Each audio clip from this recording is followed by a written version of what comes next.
So this is the continuation of the lecture of being sexually responsible from the aspect of recognizing consent. We will now jump into a call and response activity. As the instructor, I will call out a description or phrase that may or may not exemplify what consent looks or sounds like. You, the students, have to respond to my description or phrase saying that it show consent or no consent. For example, if I called out the phrase, "I don't know," then you will respond with no consent. Now that you have the hang of it, let's hop into the activity. Description number 1 says, continuous communication at every step from the very beginning. Does this exemplify consent or no consent? The correct answer is that it exemplifies consent. Statement number 2, saying, "I want to do this right now. What about you?" Does this exemplify consent or no consent?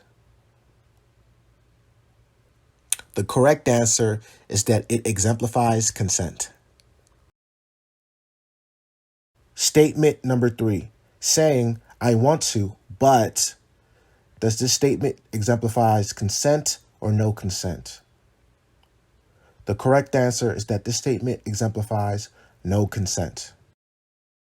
Statement number 4, saying, "I guess we could." Does that exemplify consent or no consent? The correct answer is that it exemplifies no consent. Are there any questions on the statements we just went over? Okay.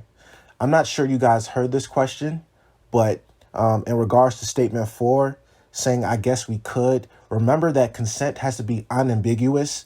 And in that statement, you can sense and hear the uncertainty behind whether that person has consent or no consent. So to veer on the side of caution, we're going with no consent. It has to be clear, plain, and simple.